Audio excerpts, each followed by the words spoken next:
they got us to ridicule it, and that was the genius in their whole plan. If you ridicule something socially, it's ridiculous, so I'm not going to look into it.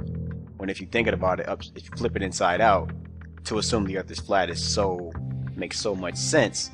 To assume it's a globe is so ridiculous. We should have laughed at that, you know?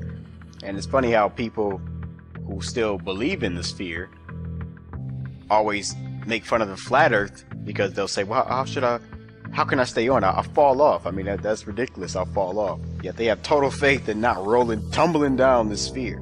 For some reason, this appears safe to them. You know, it's like, no, wouldn't a level surface appear more sensible and safe if you really think about it?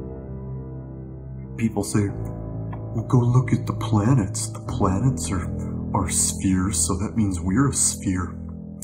No, whip out a telescope. I've got one. Whip out your telescope and look at Mars. It's a dot of light. It's an orange dot. And then when you look at a NASA image, it's this desert world with canyons and ice and craters and shit.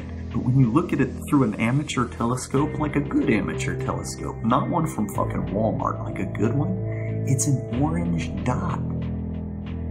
It's not a desert world with canyons and shit that they went to. There's no rover on Mars. They're prepping us with movies like The Martian so they can steal our money on a fake trip to Mars, just like they stole our money on a fake trip to the moon.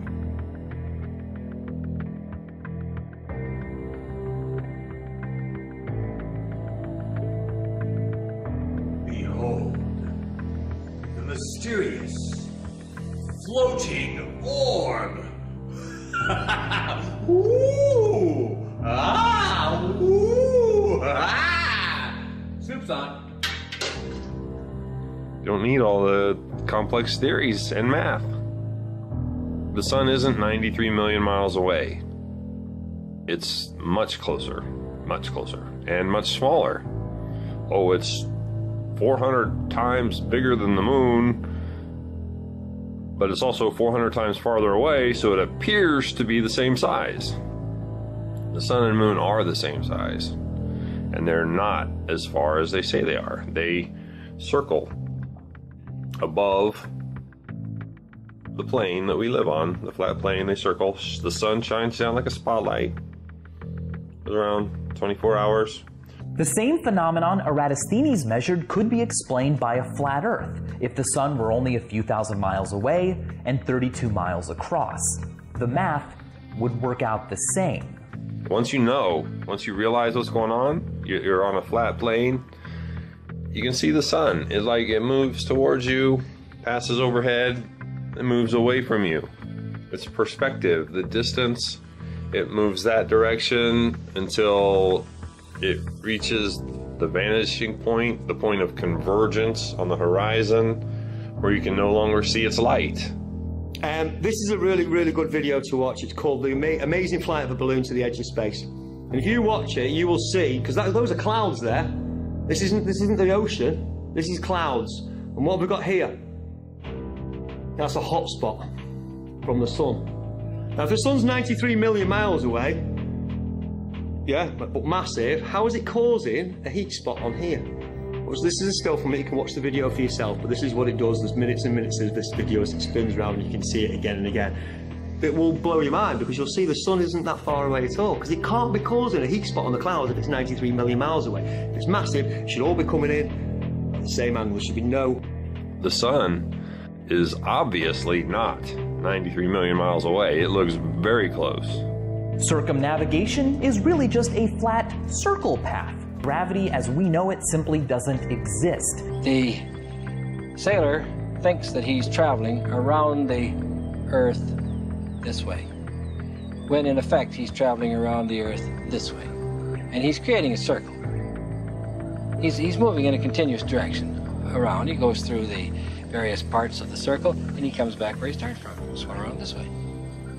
One of heliocentrists' favorite supposed proofs of their ball Earth theory is the ability for ships and planes to circumnavigate to sail or fly at right angles to the North Pole and eventually return to their original location.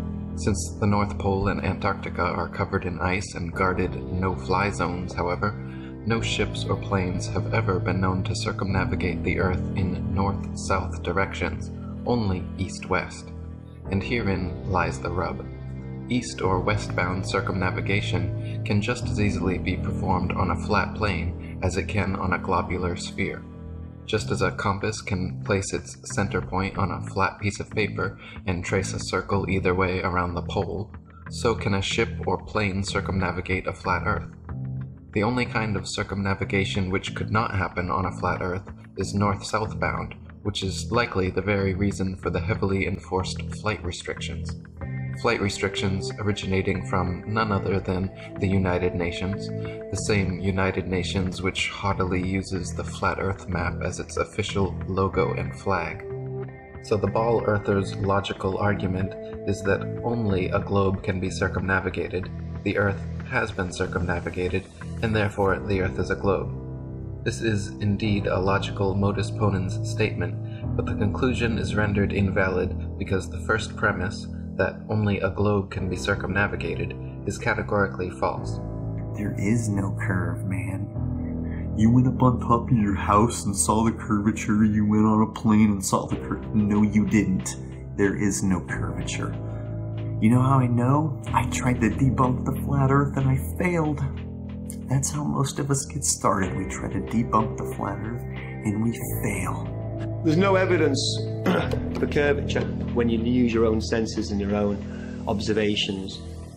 Across Lake Michigan, from St. Joseph to Chicago, is 60 miles. Over 60 miles, anything under 2,400 feet should not be seen. This is a visual of how that works. See the blue, obviously the green line is you're straight out. If you were looking straight out, obviously the Earth's supposed to curve, so the blue line is where it curves. Anything beyond the blue line should not be seen. The Sears Tower is only 450 feet high. It's the highest, obviously, building in Chicago. It's giving you the heights of some of the rest of the buildings there. There's quite a famous picture, a guy called Joshua Nowicki, of Chicago from 60 miles away. We shouldn't be able to see any of it. It should be all behind 2,400 feet of curve. Yeah? Now people say, but you can't see the bottom of the, it's proven that the Earth's curved, because you can't see the bottom of it. But you can't see the bottom of it because seas and lakes, they wave. They go up and down, they're not completely, obviously if it's completely flat and completely clear, then you'll see a lot more of it. But this actually proves that the picture wasn't taken from very high above sea level. If it was, you'd see a lot more of the buildings, like in this next one. From slightly closer, from only 37 miles away, and should be behind 900 feet of curve, I think we can see more than 500 feet of the Sears Tower there, but you can see virtually all of the skyline. Because obviously it's a clearer day, it's a little bit brighter, and obviously the waves aren't as choppy. Here's the opposite. There's 36 miles of waves in between. Why would we see the whole thing? But we can still see far more of it. It should be 840 feet a drop. We shouldn't be able to see. We should be able to see less than the top half of those. We move on to a different city, Toronto, across Lake Ontario. A place called Grimsby. Obviously not in Lincolnshire. 37 miles away. Should be behind 900 feet of curve. The CN Tower is 1,800 feet tall. You should be able to see only the top half of that and hardly any of the rest of Toronto. Can we see pretty much the whole skyline there? Again, you can check this out for yourself. You can get half a dozen of these pictures from various places all around this bay. Yeah, this is actually taken from the red lines there. It's actually Grimsby's here, so it's actually a little bit further than this red line. But you can get pictures from Toronto from all over this beach. Yeah, and you can see way more of it than we should be. Now, people say, "Oh, well, that's light refracting, bending it round the curve." It doesn't look like a mirage. I've seen mirages. They're inverted or they're wavy. We know what a mirage looks like. We can see it in the distance. 81 miles away from Genoa. It's the Isle of Gorgona. It's only 70 feet above sea level.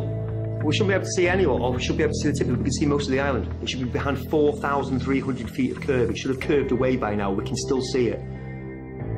We'll bring it closer back home. The Isle of Man. From the File Coast, 61 miles away. And again, we can't just see the tops of the turbines, we can see virtually all of them. from 61 miles away. Snæfell is 2,030 feet high, 2,034 feet high, so that's the highest point on the Isle of Man. 61 miles away should be 2,480 feet of curvature. Should be, you know, half a mile below the horizon. From London, 75 miles away.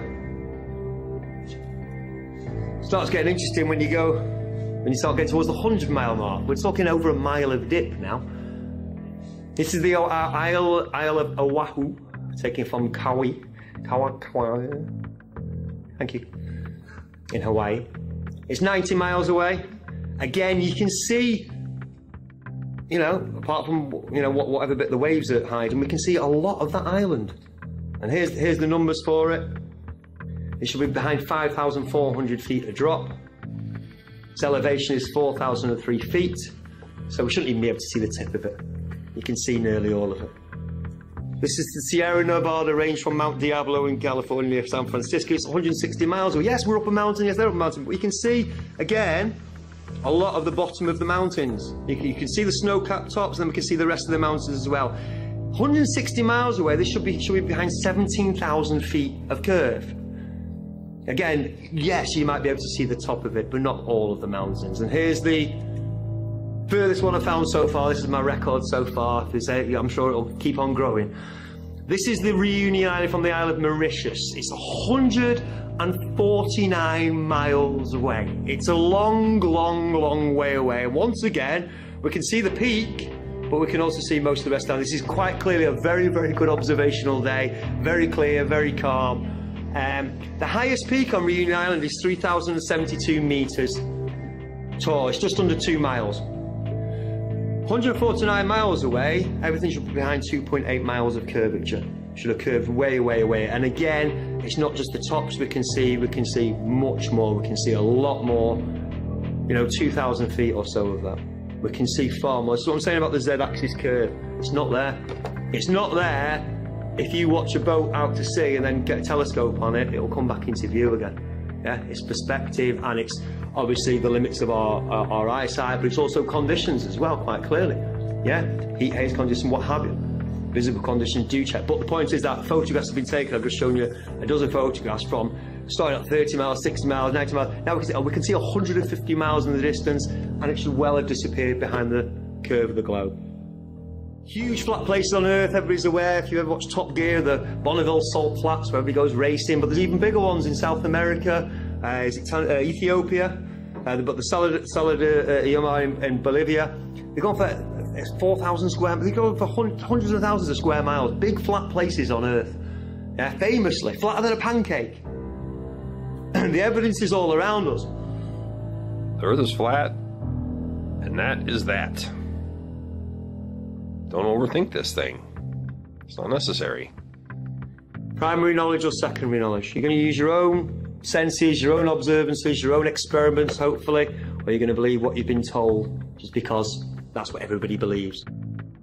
It's not this overly covert, like, psyop. Like, what would be the point of that? To discredit the truth movement?